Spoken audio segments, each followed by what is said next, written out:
সবাইকে স্বাগতম। আমরা মনে হয় এতদিনে নিউটনের সূত্রগুলো কিছুটা বুঝেছি। আমরা এখন কিছু প্রবলেম সলভ করার জন্য এগুলো প্রয়োগ করব। ধরা যাক আমার কাছে কোনো ধরনের একটা যানবাহন, মোটরসাইকেল অথবা গাড়ি আছে। ধরি এর ভর আছে 500 গ্রাম। আর ধরা যাক আমি এই গাড়িটাকে ত্বরান্বিত করছি। কত করব? ধরি 3 সেন্টিমিটার পার সেকেন্ড স্কোয়ার ত্বরণে।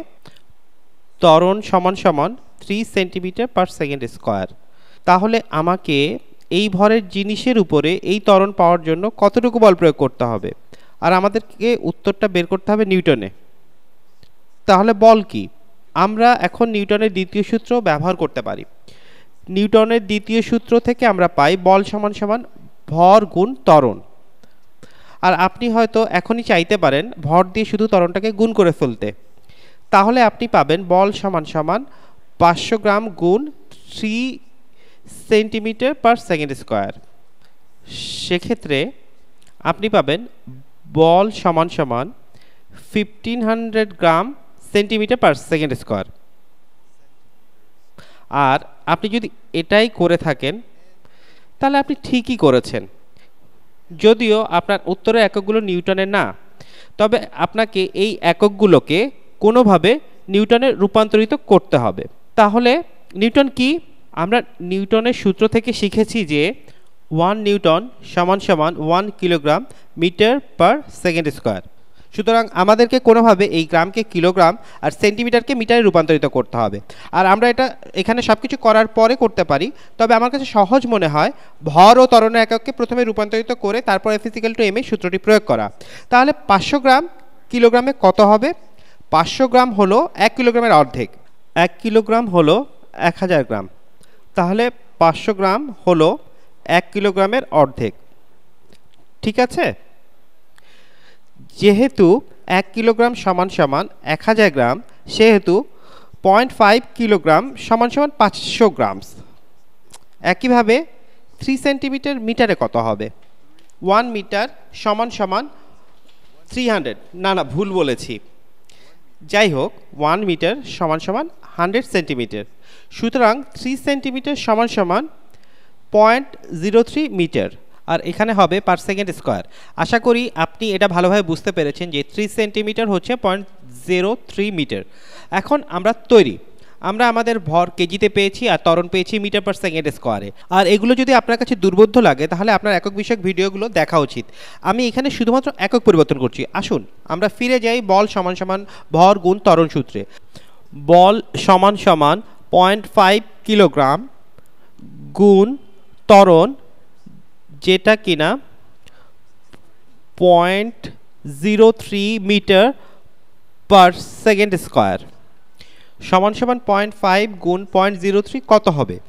আমি এটা নিচে এখানে করব, কারণ দশমিকের গুণ জিনিসটা অনেকের কাছে কঠিন মনে হয়, এমনকি আমার কাছেও অনেক সময় কঠিন লাগে। তো আপনি কি করবেন? শুধু সংখ্যাগুলোকে গুণ করবেন। 5 গুণ 03 অথবা 5 গুণ 3 হলো 15। আর আপনার ডেসিমেলের পরে কতগুলো ডিজিট আছে? আমাদের আছে 1 2 3। আমাকে একটা 0 যোগ করতে হবে। ডেসিমেল পয়েন্টের আগে 3টা ঘর আছে।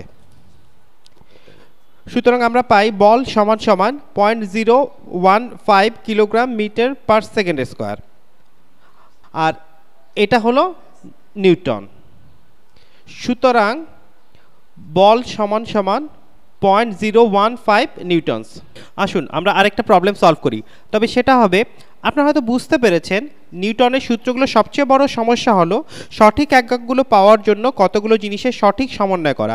বিশেষ করে যখন আমরা একটা ডাইমেনশন নিয়ে কথা বলি, কঠিন অংশটা হলো এককগুলো ঠিক রাখা অথবা শুধু অঙ্কটুকু বা বীজগণিতের অংশটুকু ঠিক রাখা। তাই আপনার কাছে যদি সমস্যা মনে হয় তাহলে বীজগণিতের উপর আপনার একটু চর্চা করে নিতে হবে, কারণ ফিজিক্সের অংশটুকু হলো শুধু বল সমান সমান ভর গুণ ত্বরণ, যেটা আমরা এই প্রবলেমটাতে দেখতে পাবো।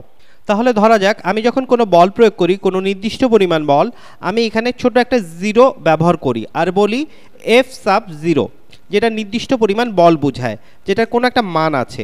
যখন আমি এই নির্দিষ্ট পরিমাণ বল কোনো ভরের উপর প্রয়োগ করি, আসুন আমরা এটাকে বলি M∗0, আমি কিছু ত্বরণ পাই। আমি ত্বরণ পাই A∗0। আমরা এখানে সংখ্যা বসাতে পারি। আচ্ছা, আমি যদি 10 নিউটন বল প্রয়োগ করি, ধরা যাক 2 কিলোগ্রাম ভরের উপরে 2 কিলোগ্রাম ভর, তাহলে আমি 5 মিটার পার সেকেন্ড স্কোয়ার ত্বরণ পাই। কিন্তু এখানে আমি এটা দিয়ে করব কারণ এর মান অন্য কিছু হতে পারে। আসুন আমরা দেখি প্রবলেমটা আমাদেরকে কি বলে। যখন আমি এই প্রথম ভরটির উপর আরেকটা ভর চাপিয়ে দিই তাহলে কি হবে, আমি বরং ডায়াগ্রামটা এঁকে দেখাই। তাহলে এটা আমার ভর m সাব 0, আর আমি যখন এর উপর বল f সাব 0 প্রয়োগ করি তখন আমি a সাব 0 ত্বরণ পাই। এই প্রবলেমটা আমাদের বলছে যে যখন আরেকটা ভর যোগ করি, ধরা যাক কোনোভাবে নতুন একটা ভর ওটার উপর চাপিয়ে দিয়েছি, আমি এটার উপর আরেকটা ভর m1 চাপিয়ে দিচ্ছি। তো আমি যখন এটার উপর আরেকটা ভর চাপিয়ে দিচ্ছি, আমি বরং নিচে এটা আরেকবার আঁকি কারণ এটা একটা আলাদা জিনিস। আমি এটার উপর একই বল প্রয়োগ করলাম এই নতুন ভরটার উপর, যার নাম দেওয়া যাক m1। আমি অন্য একটা রং দিয়ে লিখছি। এখন প্রবলেমটা আমাদেরকে বলছে যে আমি যে নতুন ত্বরণটা পাই সেটা হলো আসল ত্বরণের 5 ভাগের 1 ভাগ, অর্থাৎ এটা যা হবে তার 5 ভাগের 1 ভাগ, তাহলে এটা হবে 1/5 a সাব 0। সুতরাং প্রশ্নটা হলো m সাব 0 আর m সাব 1 এর অনুপাতটা কত হও। তাহলে m sub 0 divide by m sub 1 সমান সমান কত। আমি এখানে আপনাকে কিছুটা কনফিউজ করার জন্য অ্যাবস্ট্রাক্ট ভ্যারিয়েবল রাখবো, তারপর দেখাবো যে আপনি ভ্যারিয়েবলগুলোর বদলে সংখ্যা ব্যবহার করলে প্রবলেম অনেকটাই সহজ হয়ে যাবে। আসুন আমরা তাহলে শুরু করি। আমরা এই সূত্রটি জানি যেটা দিয়ে আমরা শুরু করতে পারি, আর জিনিসটাকে সহজ করার জন্য আমরা কি লিখতে পারি, আমরা লিখতে পারি m সাব 0 মান f এবং a তে প্রকাশ করতে উভয় পাশকে a সাব 0 দিয়ে ভাগ করে পাই f sub 0 divide by a sub 0 সমান সমান m সাব 0। আমরা এটাকে কিছুক্ষণ একপাশ সরিয়ে রাখি। আসুন এখানে এটার সাথে এই একই সূত্র প্রয়োগ করে দেখি। তাহলে এখানে এই সূত্র থেকে আমরা পাই f সাব 0 সমান সমান m সাব 1 যোগ m সাব 0 গুণ নতুন ত্বরণটা যেটা কিনা 1/5 a সাব 0, 1/5 a সাব 0। সুতরাং আমরা যদি উভয় পাশকে এই টার্মটা দিয়ে ভাগ করি তাহলে কি পাই, 1/5 দিয়ে ভাগ করা অর্থ হলো 5 দিয়ে গুণ করা, তাহলে আমরা পাই 5 f sub 0 by a sub 0 সমান সমান m সাব 1 যোগ m সাব 0। আমরা এখন উভয় পাশকেই এই টার্মটা দিয়ে ভাগ করেছি। f sub 0 by a sub 0 সমান কত, তাহলে f সাব 0 ভাগ a সাব 0 কত, সেটা হলো এখানে যেটা আমরা প্রথমেই সমাধান করেছি আর এই সূত্রটা থেকে আলাদা করে রেখেছি। সুতরাং আমরা এখানে এটা বসাতে পারি 5 গুণ f sub 0 divide by a sub 0 আর 5 গুণ m সাব 0 একই জিনিস। এখানে একটা দাগ টানি, তাহলে আমরা একটা সমীকরণ পেলাম 5m সাব 0 সমান সমান m sub 1 plus m sub 0। আমি এখানে যেটা করেছি সেটা হলো এটার পরিবর্তে ওটা ব্যবহার করেছি, আর আমি এই সূত্রটা ব্যবহার করেছি যেটা আমরা শুরুতেই করেছিলাম।